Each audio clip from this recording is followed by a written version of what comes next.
So I'll just do a small introduction, and then this is designed as a conversation. I have some prompts and questions for Danny, and we'll take it from there. And then towards the end, the last 20 minutes, we'll open for questions from people who've joined us. So welcome everyone to the last session of our 5-week journey, the Anthropocene from despair to active hope. It's been quite an intense but very fulfilling and refreshing journey for myself, because I've had several conversations with very interesting people and quite insightful and candid conversations as well about grief and just being living in this world and around self-expression. So I feel very moved and grateful to have held this space and hosted so many interesting people. And we have a special person here, Danielle Celermajer, from the Sydney Environment Institute, which is part of the Sydney University. Just New South Wales, sorry. I will read out Danny's bio in a second, but I just want to welcome you, Danny, to the space with a lot of gratitude and also feeling quite privileged to have you say yes every time I've asked you to join us for this conversation around summertime, around the work that you do. I think that from my understanding of your work, it's so needed in the world right now. And it provides a space that is both engaging the mind and the heart. And this is something that I really, really appreciate about your writing as well. That it engages the whole person and it allows for space to connect to oneself, the world around us, and our common future. So Danny, welcome.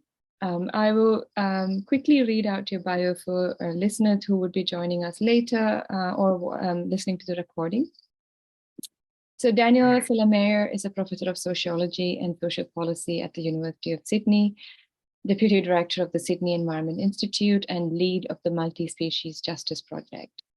Integral to her academic work is the intentional multi-species community in which she lives.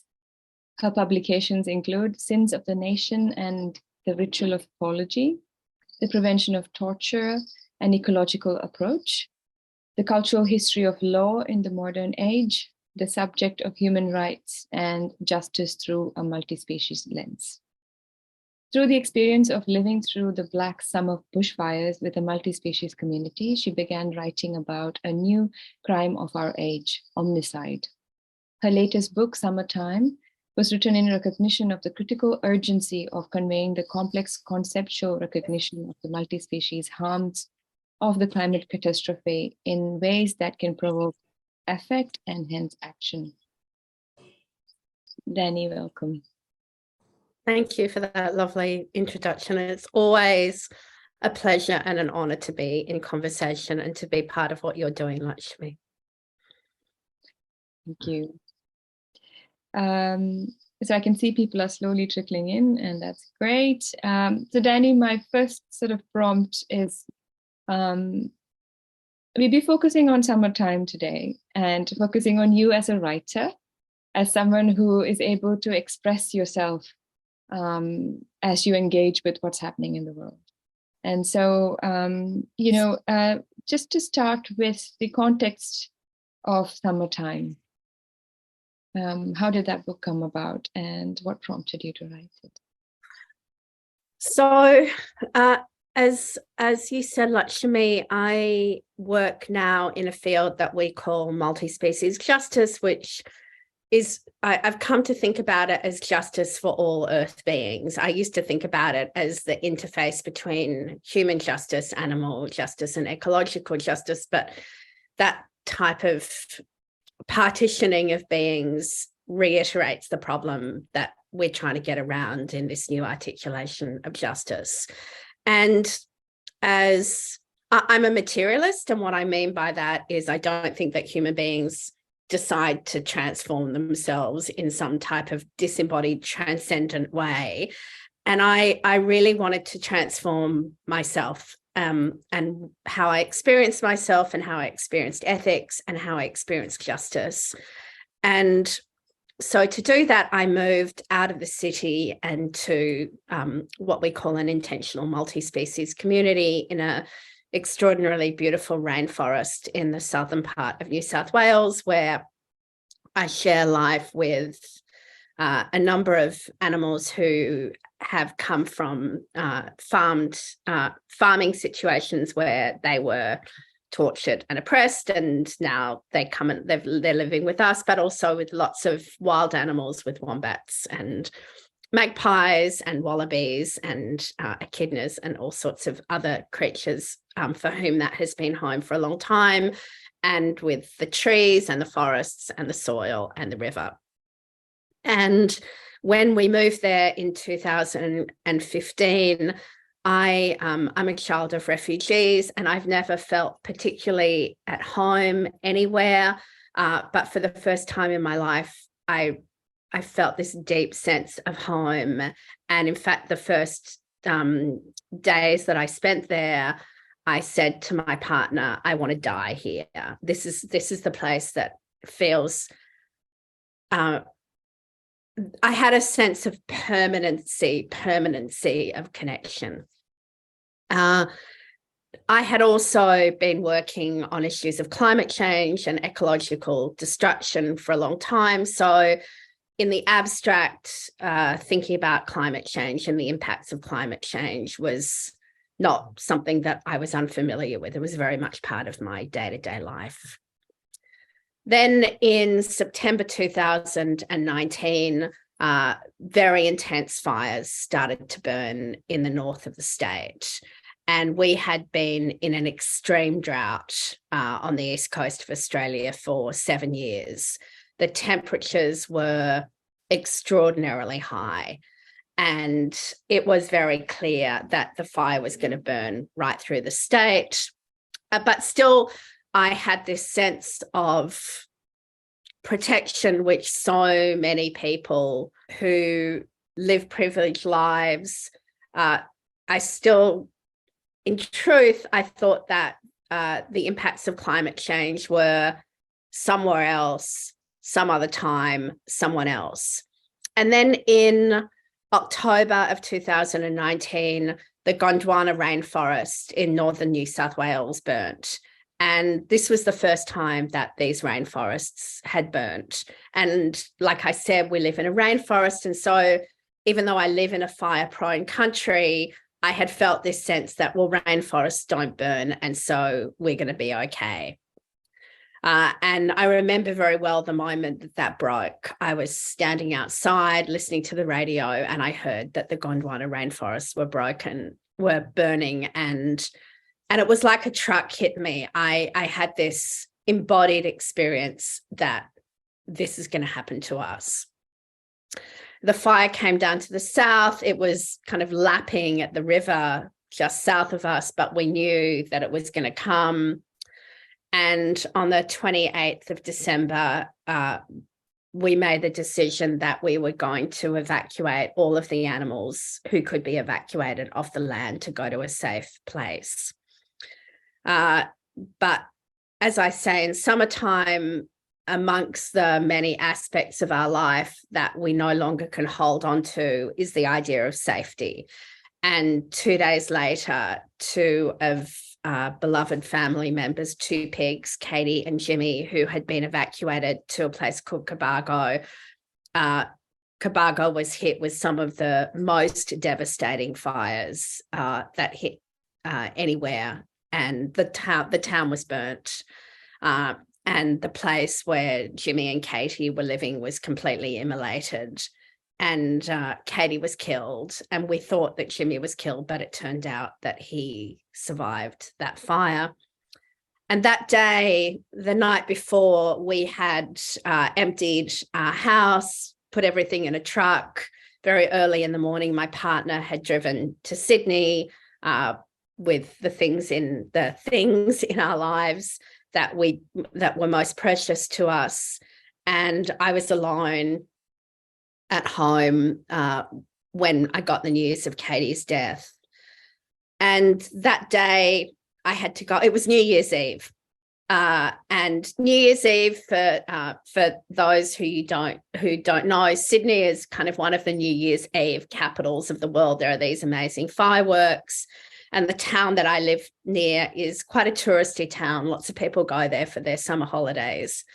And after the news of Katie dying, I had to go into town to get some batteries for torches and go down and feed the donkeys and the horses who had been evacuated not far from us. And as I was driving through town, there were people sipping cool drinks and eating gelatos and having a really good time. And as I drove home, there were people at a little water hole on our river on the road up to where we live with their deck chairs, and they were drinking white wine and they were laughing. And I stopped and I said, do you know what's going on? You know, everybody's evacuating. And there was an older white man who said to me in a very patronizing way that he knew perfectly well what he was doing. So I just walked away. And when I got home, I wrote, I was so enraged. So one of the things that we might talk about is emotion. I was experiencing a hybrid of rage and despair and a profound loneliness. And rage at this failure to understand, despair at the incapacity of people to respond to this very immediate emergency that was upon us, and loneliness because of the vast distance that I felt between myself and my fellow Australians. And I sat down while I was waiting for my partner to come home so that we could evacuate also. And I wrote this piece called To Australia's, which a friend of mine who works in the ABC published that night. It was an extraordinary experience, actually. We were driving to Sydney. I was driving because my partner had already driven back and forth. And the editor was on the phone to my partner while I was doing edits on this article so it could get published that night. 4 days later, there was another catastrophic fire, and again, we evacuated. And when we were driving home again, I was listening to the radio and I kept on hearing these two phrases, that we were living through a natural disaster and that it was a tragedy. And again, this is a common theme for me. I felt enormous rage at these two words. There's nothing natural about what's happening. And a tragedy is something that comes down on humans from the gods. Both of them erase human responsibility. And this word came to me. I remember exactly where I was when it came to me, this word omnicide, the killing of everything. And so again, I went home and I wrote this piece about omnicide and about the importance of having a word to name what was going on. And then a few days later, I wrote a piece about Jimmy, who by then was home, Katie's brother, and about my encounter with his grief and how I was face to face with a being other than a human who was having an experience of the climate catastrophe, an experience that was affectively laden, that was meaningful, and that was very much about the loss of relationship. And so I also wrote about Jimmy. And those three pieces were read a lot. They were read not just in Australia, but in different parts of the world. And it's actually quite a funny story, Lakshmi. I don't think I've told you. I was getting a lot of emails by this point, and people were sending rescue remedy for Jimmy, and there were people in Canada doing Reiki on Jimmy, and it was like this extraordinary outpouring of love and grief. And I was getting tons of emails, and I got an email from someone saying, I adored your piece about Jimmy. Will you give me a call? Here's my phone number. And I remember saying to my partner, that's kind of a bit presumptuous. Like, why would someone think that I'm going to call them in the middle of dealing with the fire? And I read down the rest of the email, and it was from Penguin. It was the publisher at Penguin wanting me to call. And so she asked me to write the book. And so to come back to your question, not just about the circumstances of the writing, but the why of writing, I can answer that in two ways. One is I needed to write. I needed to write for two reasons. Firstly, just to be able to somehow make sense of what was going on, because the onslaught, one of the things, as I'm sure any of you who have lived through catastrophe know, it's just constant. It's just coming at you, coming at you, coming at you. You barely sleep. You're constantly problem solving. And so the writing was just a way of me kind of slowing down to stop and be with what was there. And I also needed to write because my experience is that terror is greatest when you put it behind you. But when you turn around and face it, it's very counterintuitive, right? Because you think it's going to be better if you don't face it. But actually, for me, looking at it straight on was a way of me being with it. So they were the two reasons that were about me. And then I felt such a need to convey, not just lots of people were writing about these catastrophic fires, but because I live with these other beings so intimately, because they're my family, because I share a life with them, it was very important to me to intervene in that conversation that was happening and to say, it's not just us humans.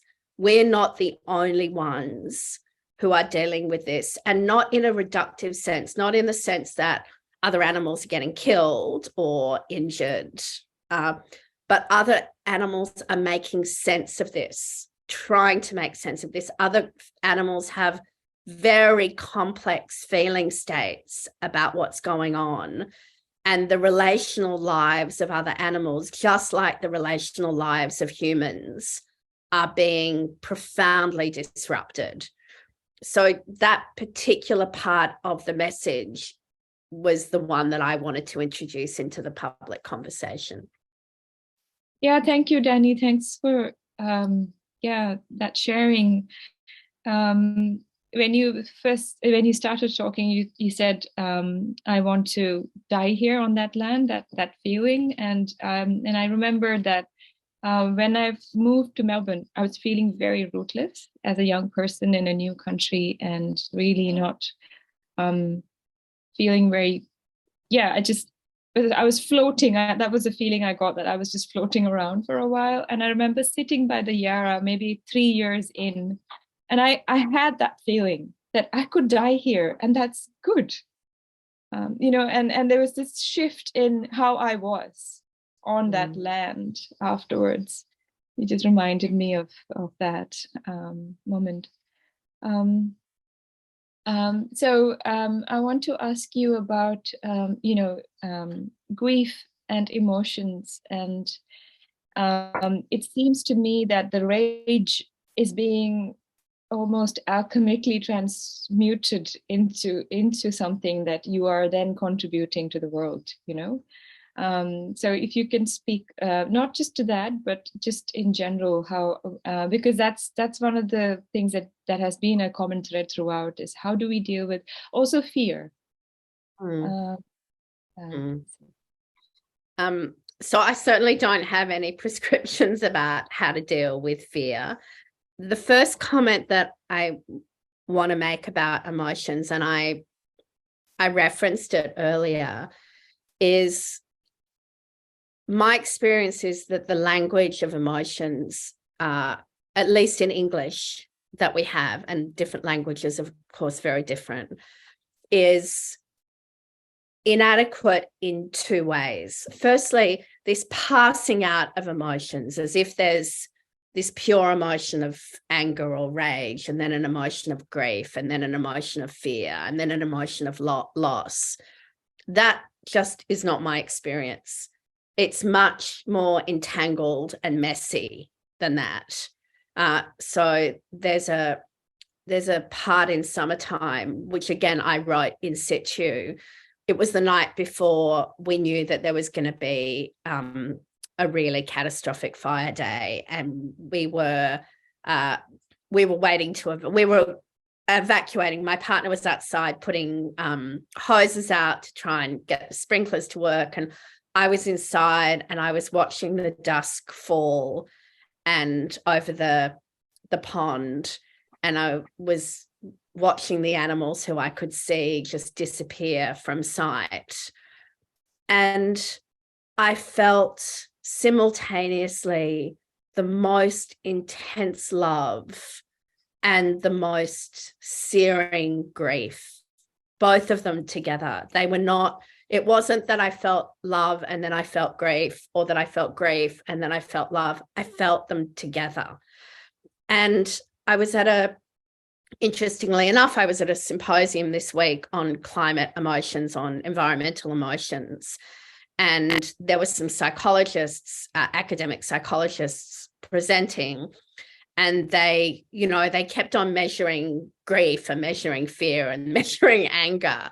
And I tried to say, the categories that you're assuming may actually produce your results because you're assuming that they're separate categories.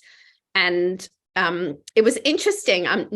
For me, it was not about the individuals. This is about how entrenched this way of thinking is. They couldn't actually hear what I was saying. They just kept on saying, well, yes, what we're doing is we're measuring the relationships between these different emotions. And I was like, but maybe they're not different emotions, right? Who says they're different emotions? Like, where does that truth come from? So that's the first comment I want to make in response to your question. The second is, rage seems like an extremely rational response to me. Rage at the continued persistent entrenching of fossil fuel capitalism, insistence on a particular form of life that is systematically violent against many human beings and pretty much all beings other than humans. Rage at the refusal to let go of a form of life, even in the face of what is being, how it's being borne by others. So I'm a big fan of rage, actually, especially for women, because there are so many taboos around women and rage. So I gladly take on the mantle of being an exemplar of rage, which is very easy for me to do. But rage is also a very politically powerful emotion. If you individualize rage and you don't do anything with it, it can turn against you and lead to despair and a great sense of isolation. And that is a terrible danger because it comes back on the person who's experiencing the rage. But if there is a story, if there is a collective story of injustice and the possibility of action that you can identify your rage as being part of and contributing to, then I think rage is a politically very important emotion. And we have to be careful what the object of our rage is, because different humans are at very different places with respect to their capacity to accept what's going on. And the reasons for denial are complex.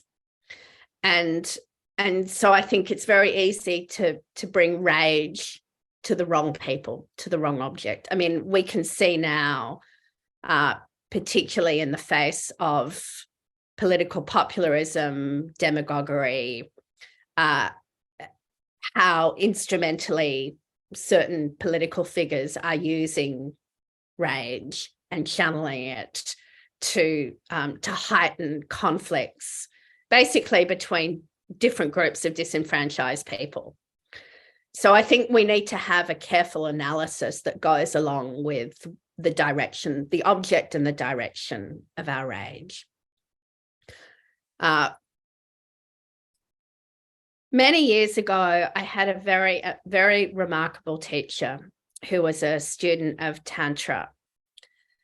And she taught me that so often we stay away from a particular state because we believe that if we go there, we're going to stay there forever. You know, if I grieve, I'm going to be grieving forever. And what she tried to teach me is we are fluid and dynamic creatures, and you're not going to stay anywhere forever. And that doesn't mean you're not going to go back there. Doesn't mean you're going to, you know, this kind of idea of moving through grief and then somehow that's a done deal. You're going to go back.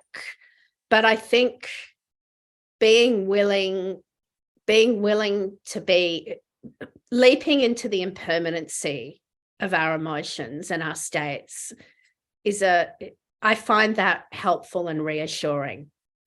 That if I believe that this is like a wave, right? I need to be in the wave. And like I said before, rage is a reasonable response. So is grief. So in the face of what we're losing, in the face of what those we love are losing, in the face of what others are losing. So not to feel grief. I turn the question around a little bit and say, not to you, but to ask ourselves, what happens when we refuse grief? What happens when we refuse rage? Who do we become when we refuse grief? Who do we become when we refuse rage? They don't disappear. They become corrosive of our capacity to be present. But my final part of the answer is I don't think we can bear them individually. It's too much. The grief is too much. And we, at least in the culture that I come from, our emotional muscles have been atrophied because we've been taught that we ought to live in this warm bath of averageness, you know, not too angry, not too sad, not too much loss, not too much hope, you know, just kind of the Goldilocks of emotions. And so we're not actually used to holding, we don't have the muscle to hold these difficult emotions.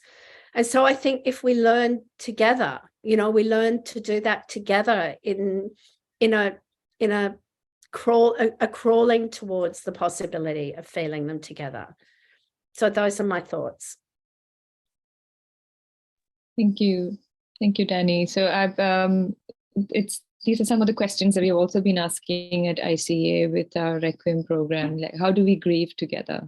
How do we create spaces to grieve together? And how do we include children in our, you know, what stories do we tell them? And so that, to me, that leads to a slightly different question, which is around relating to the multi-species world.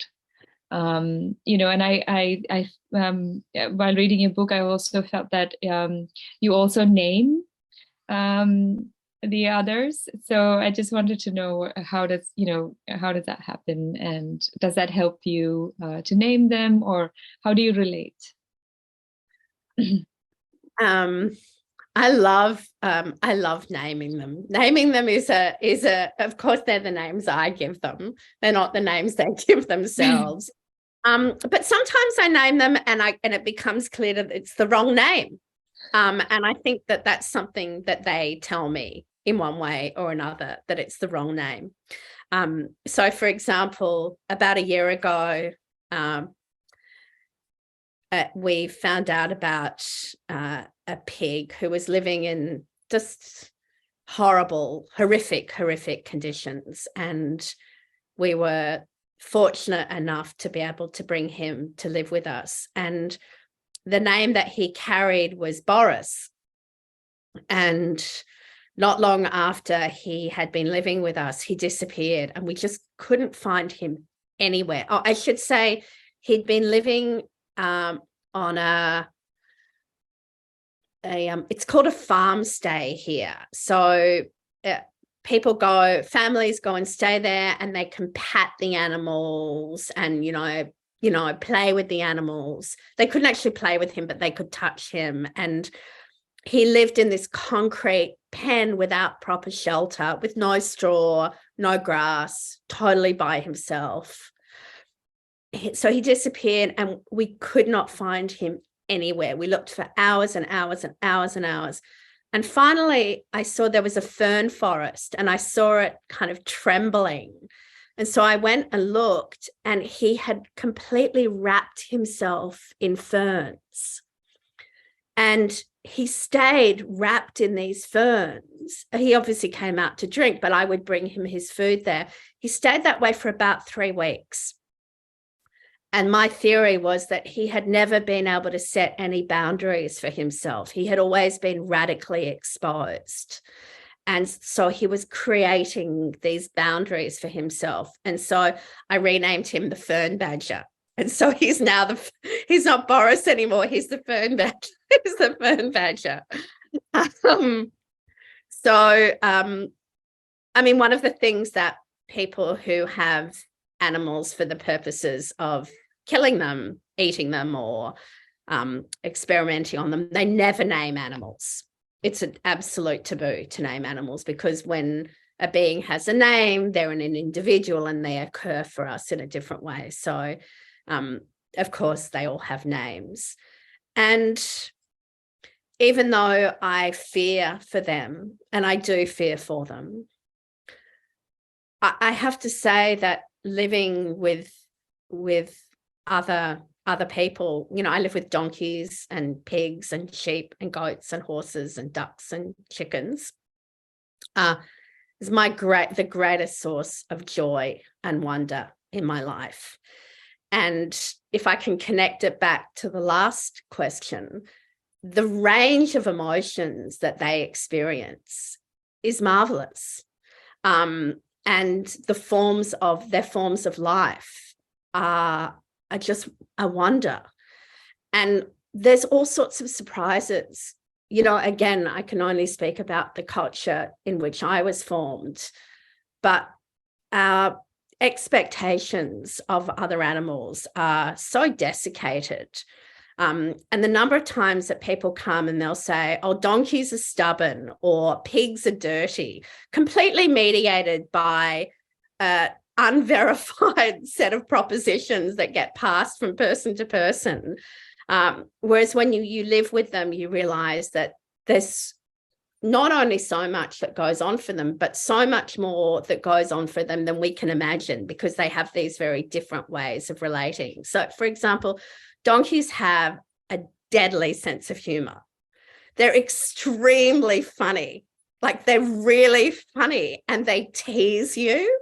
And who knew, right? So it's not just about, I often say to people, the animal rights movement has been based on telling people that they shouldn't hurt or harm or kill animals. There's another side of it, like, think of the friendship opportunities that you've been missing out on, right? You thought that you could only be friends with Homo sapiens. There are so many other beings that you can be friends with. So it's partly that, but also one of the dreadful things about being a human is you think that you know the world. You become convinced that you understand it and you've got it down. And living with other animals, you're constantly off balance. The world is constantly estranged for you, because they're inviting, if you're close enough to them, they invite you into experiencing a different way of being in the world. Thank you, Danny. You also name trees. I do. I don't name all the trees.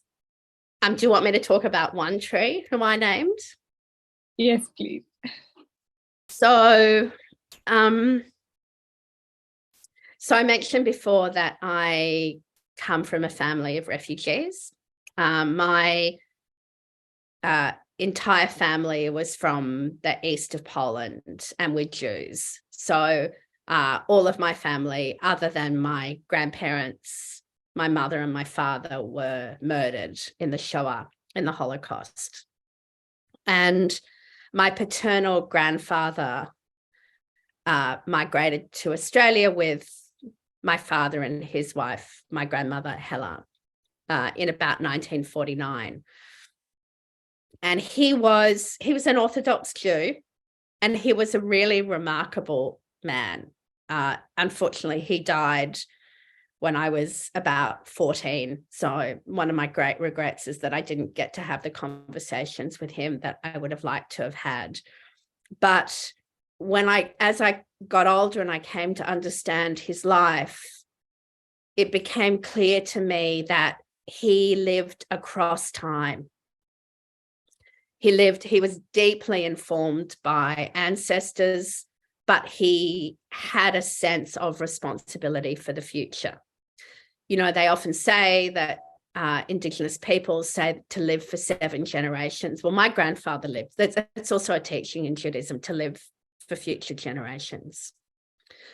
And it's thanks to, his name was Isaac, and it's thanks to Isaac that we were able to have this land, because, you know, I'm an academic. I would never be able to afford a beautiful piece of land. And when we came to live there, we were walking down to the river, and there's clearly a family of trees that they're, you know, they're not very far from each other. It's the same type of tree, but they're clearly, you know, we call them a stand, but they're clearly a family, right? We know now that trees have familial relationships. And there's one tree was huge. I think it would have taken like 12 people could have, you know, held hands and stood around the trunk of this tree. And this tree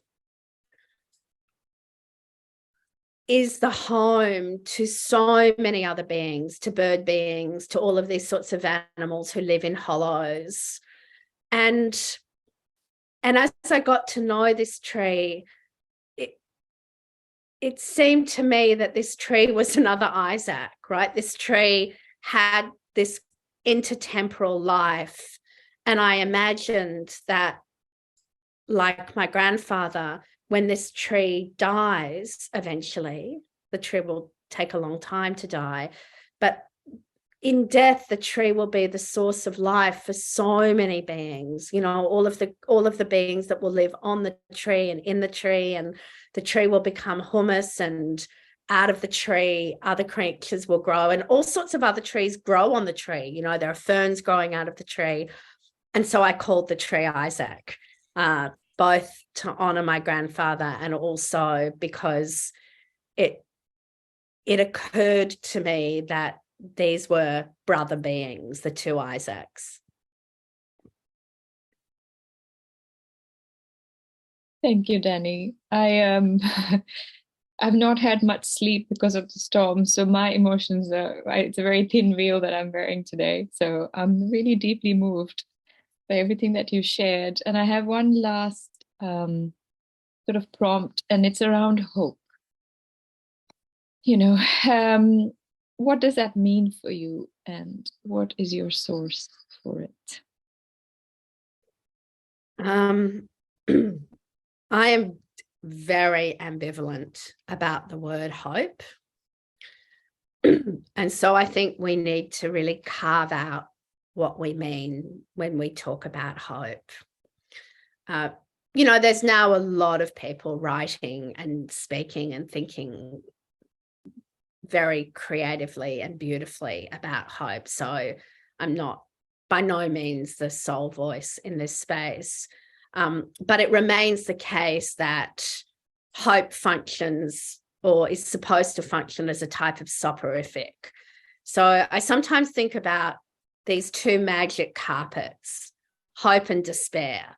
And both of them allow us to, we're in this moment of uncertainty and fear and trepidation.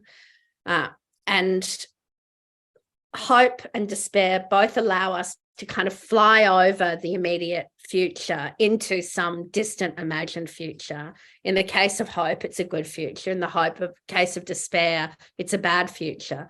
But what both of them allow us to do is escape time, right?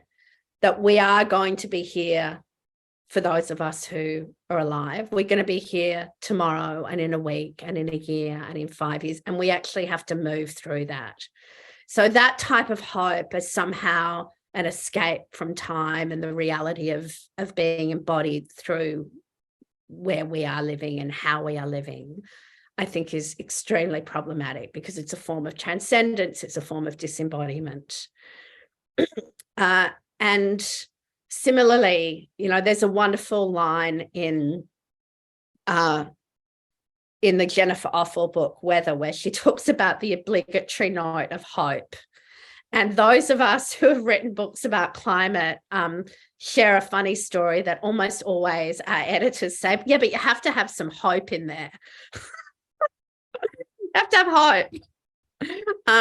And I love my editor. She's an awesome human being, but we did have some interesting discussions about this and also about the shape of the text, this idea that you move from grief to hope. So all of those type of hopes I'm pretty down on. But, you know, Mariam Kaba has this wonderful line where she says, hope is a discipline. And I really like that. You know, hope is a discipline. Hope is it's work. It's a commitment. And it's a commitment to possibility. Because the problem with despair, if we think of despair as the opposite of hope, is it's a claim to know what's going to happen. It's also an avoidance of uncertainty and vulnerability. And so what I like about adding the notion of possibility to how we think about hope is it's modest. You know, it's incumbent upon us to be modest. If we need anything, we need modesty, we need humility. But it's a humility that is open. It's a humility that says, I will lay down my life for what possibilities may be open without them having to be so. I've just read this wonderful book by Stephen Cope, actually about the Bhagavad Gita. And the reason that I read it was because someone told me that one of the teachings of the Bhagavad Gita that he speaks about in this book, I think it's called The Work of Your Life, is forget about the fruits. Do the work, not because you're intent on producing a certain outcome, but because the work is the good work to do. And so it's not that you don't have a future that moves you or that draws you, but it's not a future that you're attached to. It's one that you hold lightly, so that the work in the present becomes valuable in itself. The work of care, the work of attention is valuable in itself because you're open to possibility, rather than the work of the present is instrumental to achieving a particular outcome to which you're attached. Great. Thanks, Danny. Yeah, so that's why we added the active hope instead of just hope, and the idea that, you know, that my hope comes from the fact that I'm actively doing and engaging with the world in ways that feels right to me. And that's my, you know, that gives me the energy and the source of the energy that will allow me to live this life. And as you were speaking, I was also reminded of, I've recently been in touch with communities on the forefront of resistance movements. And I encountered time and again how, people who've led campaigns and protests that have failed. And yet, they're able to stand up. And because they are doing the right thing in that moment, and that gives them the energy to keep going. And it doesn't matter. And I met some people who were part of the Narmada Bachao Andolan, who was one of the biggest social movements in India to protect a river from damming. And the dam came eventually, it was almost a 20-year campaign. And so some people, the community that lived along the sides of the river, were engaged with it. If you were in your 20s, you were engaged with it most of your life. And yet and they were asked, so how do you feel now that you failed? And their response was that we didn't fail. that yes, the dam came, but we are not defeated. And there's such an embodiment of that. I was noticing how when they spoke that, there's such grounding, and then the way they stood and said that, it's a new learning for me to understand what that is, and with the conflicts that has been going on in Oroville, just how difficult it is not to want to see a future and just say that, oh, I want to work towards that. And when that doesn't happen, it's so disappointing. So thanks for sharing that. And it's almost an hour. So I'd like to open for questions if there are. And there's some comments on the chat that says, when we deny emotions, what do we become? Profound question. So would anyone like to, questions, reflections, anything you'd like to share? Hi, I have something regarding hope. Thank you, Danny, for the wonderful talk. Regarding hope, I feel that is a question from me. Is hope a natural state of being for us as humans, especially in today's times? And connecting thought to it is, it, like you mentioned earlier, it could be that you end up feeling hopeful, but you are not practical enough, and the other way around also. You feel that this is just not possible, and then you end up not doing anything. So what's the balance between that, and how do we try to aspire for that?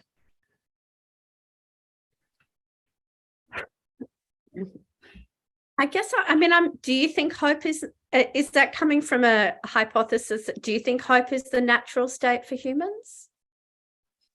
I'm wondering about it, because for me, it comes like a very natural state, when one goes through grief, and what remains is hope. And that keeps us going. So I have that connect with that. And especially in today's changing times, I feel that it makes it more relevant to have that as a natural state of being. Yeah. I have to say, I'm very wary of any claims of naturalism. Naturalism is so often mobilized to make truth claims, as an assertion of power. And humans are so different to each other. And our life experience, I think, leaves us more or less hopeful. So I really, really don't know the answer to that. But I think if hope is there as a seed, then it's an important thing to water and to nurture. And I think your second question was about how do you avoid moving from hope to despair because you haven't got a way of realizing it. Is that what you were saying? Or you haven't got the practice to realize what you want to achieve? you know, this is a really heavy thing to say, but I'm going to say it. So my father's sister, Alma, was murdered when she was 12. And I've often thought, because I grew up with that, I've often thought about her and about all of the people who died knowing that they were going to die, you know, in concentration camps and terrible, you know, just horrific political oppression. And I have this wish that even under those circumstances, we could still bring something to that, right? That we could still bring kindness to each other. That's, I guess, my greatest aspiration, that if it comes to that, I want to be able to be kind. I want to be able to be present to those around me. I don't want to be in such fear or denial that I can't be present. And so no matter what the circumstances, there's something that one can do. There's some way that one can be. And so I think sometimes it's, even if it's very small, what we can do. Hope can attach to those small things. Maybe we can't, you know, someone that you love is dying, you can't stop them dying. They're in stage 4 cancer. You can't hope that they're not going to die, but you can hope that they'll die being held in love by the people around them. It's not a very reassuring answer, but it's where I come down on. You know, I used to be very grandiose about the world. You know, I wanted to like save the world, and now I think, you know, we do what we can, and in front of us there's always something that we can turn one way or the other. Thank you so much. Ishan, you have your hand up. Yes, thank you.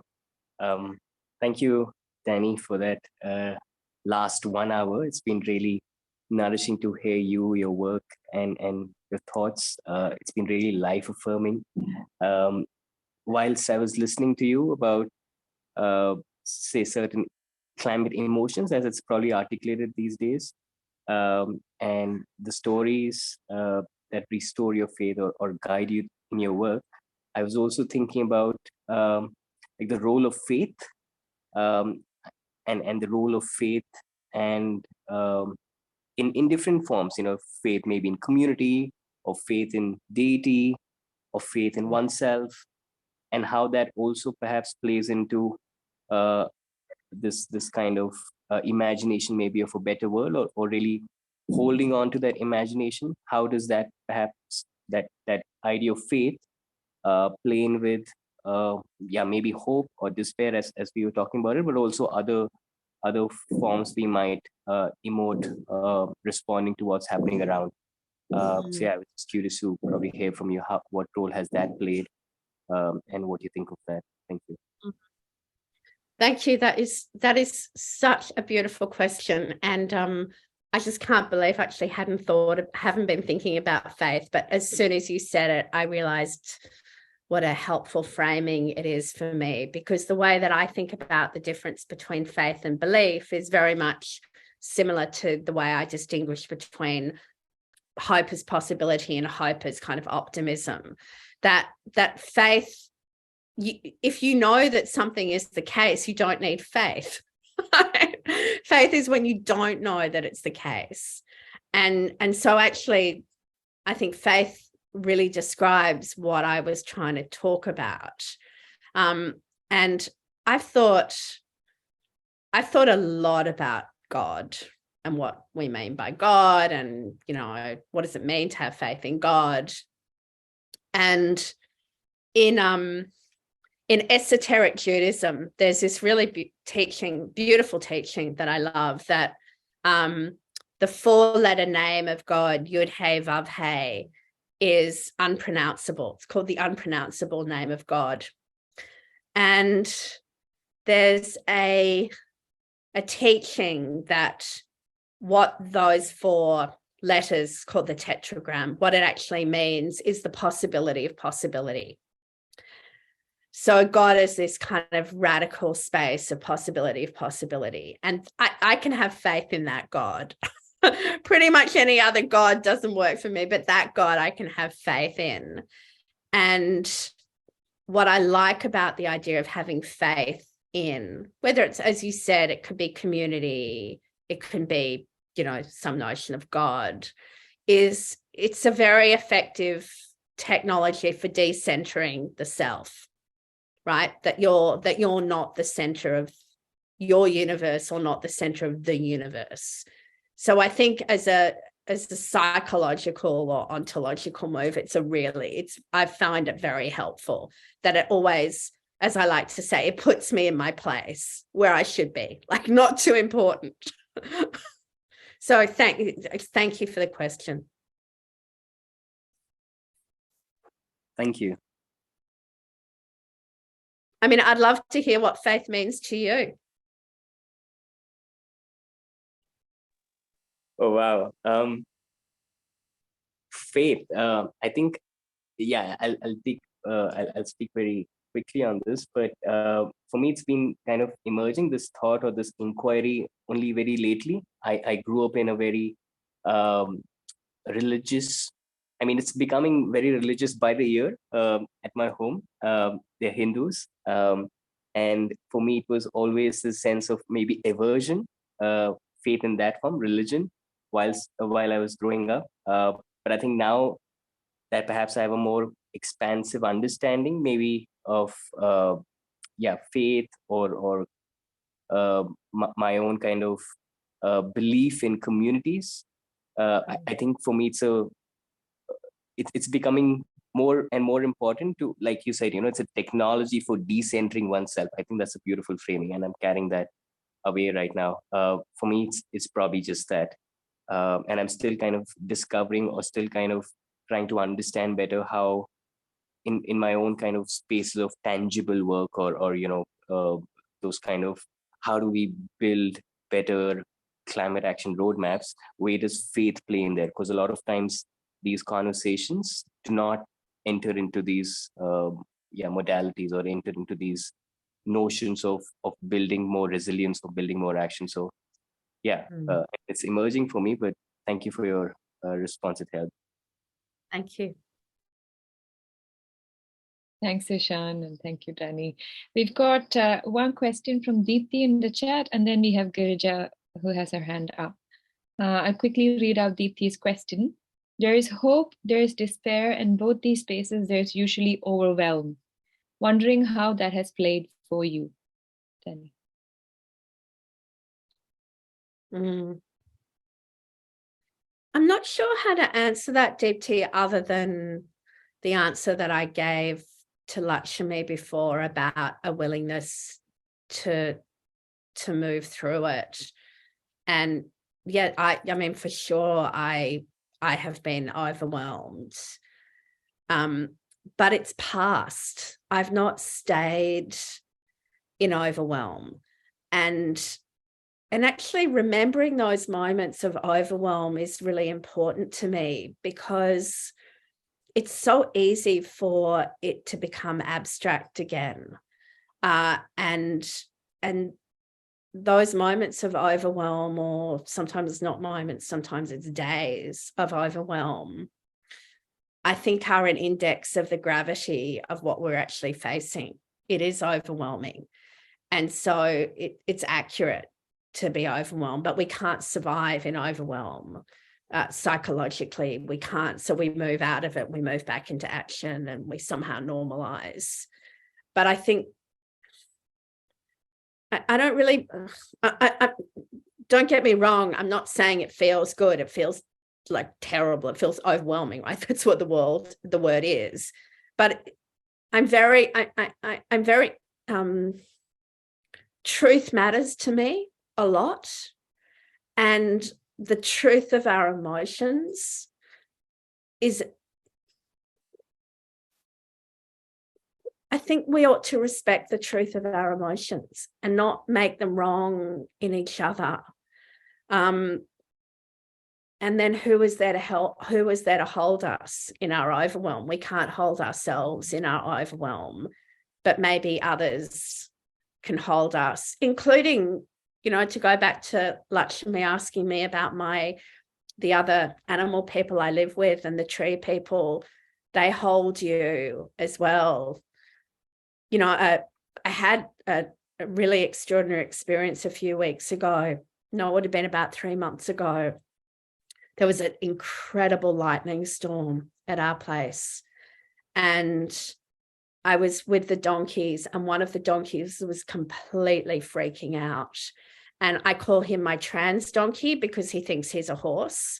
And I knew that he would be less freaked out if I could take him over to the horses. And so I walked out of the donkey shelter to go and get a halter so I could take him over to the horses. And I walked out of the donkey shelter, and a lightning bolt literally was there, hit the ground right in front of me. My whole body was like, and I was overwhelmed.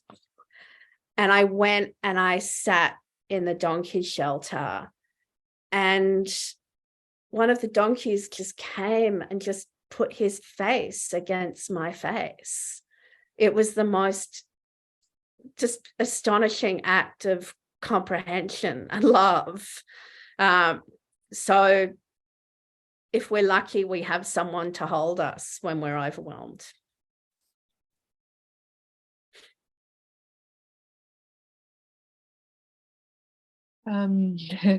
Guja. Hi, Danny. Thank you so much. Thank you so much for stepping in with such honesty. I hear so much of surrender in your voice to something much bigger, and yet that courage for centered, focused action, so inspiring. Thank you so much. I had a question for you, and it's coming from the work that I do, and often I find language coming in between processing of emotions. Because like you said, human emotions are very complex, and to give them names and then say I'm grieving and then I'm happy, and is actually bringing language in between and oversimplifying and not allowing us to go through that complexity. And in the field of wellness that I engage in, I often find music very helpful in transcending language.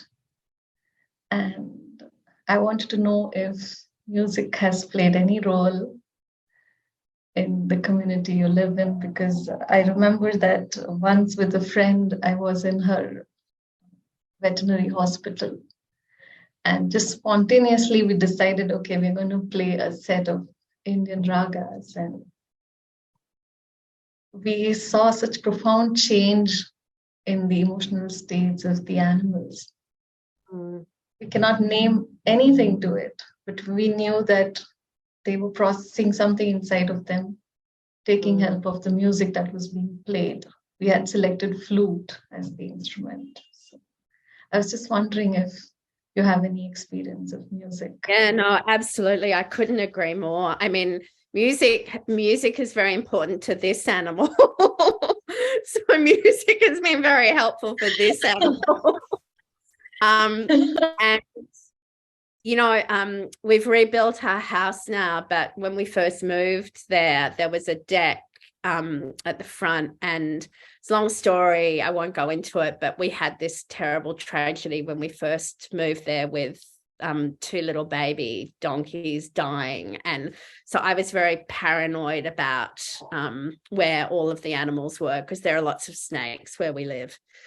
Anyway, so I used to keep the donkeys reasonably close. And I practiced a lot of yoga. And I would do, my partner and I would do yoga on the deck in the morning, and we would play beautiful music, including Indian ragas. And the donkeys would always come and lie right in front of the deck on the grass. And I've got these photos of like them, like it was like the lotus eaters or something, you know, like they were like these pleasure pusses. They would like lie there and they would lie on each other. You know, they'd lie, like they'd use each other as pillows and lie and listen to the music. And then when we stopped the music, they'd get up. And now, if we practice yoga outside, the chickens come and lie all around us. So it's I know, it's extraordinary. So first it was the donkeys and now it's the chickens. And we have a very, very old horse who's completely blind, and sometimes he gets confused, and so we'll play music as well. But I read somewhere that you have to be that because you know, animals' hearing can be quite different to ours, and including the speed at which they hear. And so sometimes what sounds good to us doesn't necessarily sound good to others. So it sounds like you did some experimentation and you found the right music. But I think that's interesting that we can't, and important that we can't assume that our aesthetic tastes are the same as theirs. Thank you for that insight. Thank you so much. Lakshmi? Yeah. If there's no other questions, can I just read one paragraph from Summertime? Please do. Thank you. I just have to find it.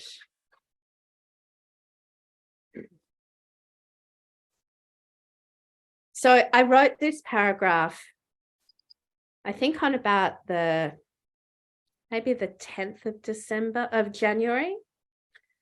So Jimmy had come home. We'd gone down to pick him up where Katie was killed, and we had brought him home, and he was terribly, terribly sick, and he was in the most profound grief. And he wasn't eating and he wasn't drinking, and we didn't know whether he was going to survive. And I had been, you know, very intensely trying to care for him, but also having to let go. And I had written this piece and then put it down, and then I wrote this piece, this little paragraph after what it describes happened. I went and sat alone just down the slope from where Jimmy has been lying. It's way down in the bush over a gully.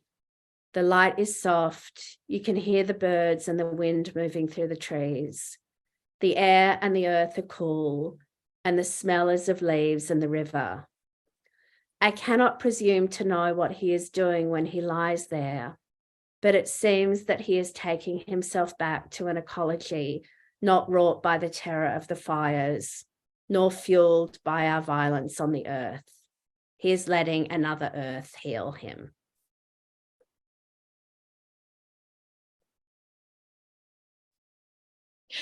Thank you so much. I don't have words right now, but I'm just really very grateful to have whatever that you're channeling right now present on earth. And you know, the deep questioning that comes with what you're engaged in, which kind of brings you many layers down with everything that's going on, inside you, what's going on outside you, and your ability to articulate that for all of us. I think is so beautiful and such a gift to the world, to the movement that we are all part of at the moment, and we need that because I feel that a lot of us are running at speeds that are too much for human experience on this planet, trying to find solutions for without even asking questions of what they're finding solutions for. And we're being asked to work on ourselves, our collective, and how we are on this planet all at the same time, and with great urgency. So that requires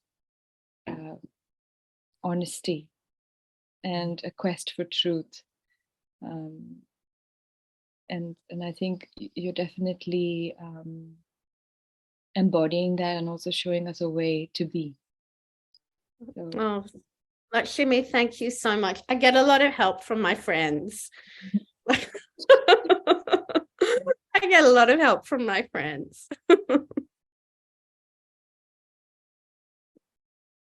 I think there are thank you messages.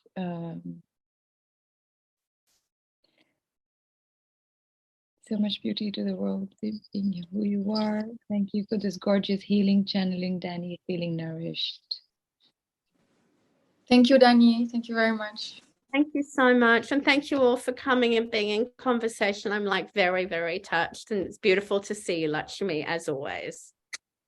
Thanks. Bye. Bye-bye.